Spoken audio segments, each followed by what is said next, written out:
Oi, tudo bem? Eu sou o Dr. Nonato, neurologista, especialista em medicina do sono. Trabalho aqui na Unidade do Sono de Brasília. E nós vamos conversar um pouquinho sobre polissonografia. Esse exame que há alguns anos virou moda e que as pessoas pedem, muitas vezes sem uma noção exata do que é e para que serve. A polissonografia é um exame que dura 8 horas, 6 horas às vezes, e que é feito em laboratório de sono. A maneira mais correta de se fazer é essa, sob supervisão de 2 técnicas treinadas e credenciadas para a realização do exame. Este exame se compõe de diversos eletrodos que são colocados e distribuídos em diversas partes do corpo, e o que é interessante é que cada grupo de eletrodos representa uma especialidade que faz parte da medicina do sono. Se não, vejamos, tem eletrodos colocados na cabeça para recolher o eletroencefalograma. Nós temos eletrodos nos olhos, o eletrooculograma.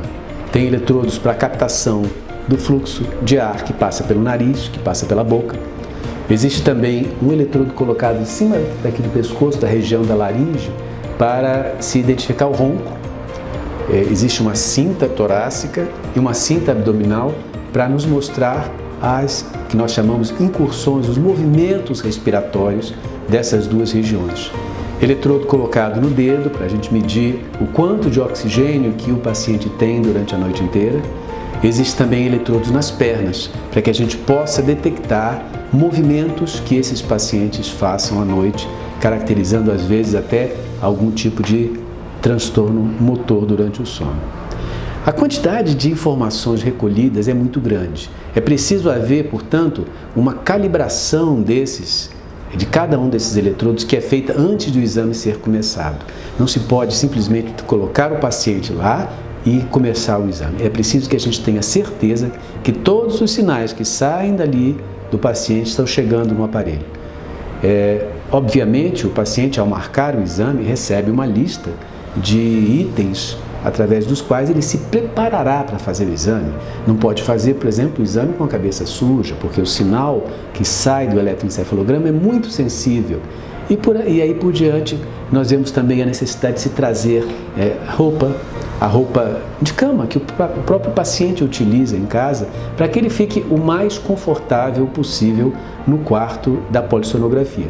Esse quarto tem que ser bem arejado, tem que ter um sistema de climatização, uma cama confortável, um sistema de alarme para que o paciente possa acionar a técnica durante a noite se quiser levantar para beber água ou para ir ao banheiro. Muito bem, uma vez que o exame começa, deve haver o mínimo possível de interferência das técnicas. O paciente não deve, em hipótese nenhuma, ser incomodado. O bem-estar do paciente ali é garantido por uma filmagem que é feita, claro, com autorização do paciente, para que as técnicas possam ter certeza de que tudo se passa normalmente ali. Bom, uma vez que o exame termina, aqueles dados são interpretados e com isso a gente fica sabendo como o paciente dormiu, quantas horas ele dormiu, quais os estágios de sono pelos quais ele passou e a respiração durante o sono, o movimento de perna durante o sono, a oxigenação, se existiu ronco, se não existiu ronco, se ele parou de respirar, quantas vezes, se teve repercussão sobre o nível de oxigênio no sangue. Quer dizer, a multiplicidade de informações é enorme. Portanto, é preciso tempo para interpretar. Nós interpretamos esses exames na Unidade do Sono de Brasília e nós fazemos passar por 2 pessoas diferentes. Uma que interpreta os dados, outra que colige os dados. E a partir de então é que nós temos o laudo, a produção do laudo e entregamos ao paciente. Ora, as indicações da polissonografia e o cuidado que a gente tem que ter com ela são muito precisos. Porque imagine, um exame que dura 8 horas, ele não pode ser repetido de qualquer forma e por qualquer razão. Felizmente, na nossa clínica, a taxa de repetição de exames é muito baixa, porque nós temos um cuidado muito grande. Agora, que tipo de indicações, que tipo de pacientes podem se beneficiar da polissonografia? Basicamente, os pacientes que roncam, os pacientes que têm suspeita de apneia do sono, Os pacientes que têm algum transtorno de movimento em sono, e o que eu quero dizer com isso? Eu quero dizer aqueles pacientes que durante a noite têm mexidas nos pés, como se fossem pontapés, que eles dão a noite inteira. Às vezes isso constitui um transtorno de movimento periódico de membro.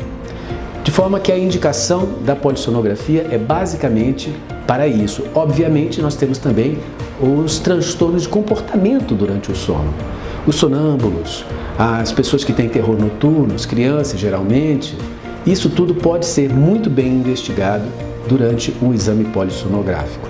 Os pacientes que têm suspeita de crises epiléticas que acompanham o sono e que são às vezes até por ele motivadas, também podem se beneficiar desse exame.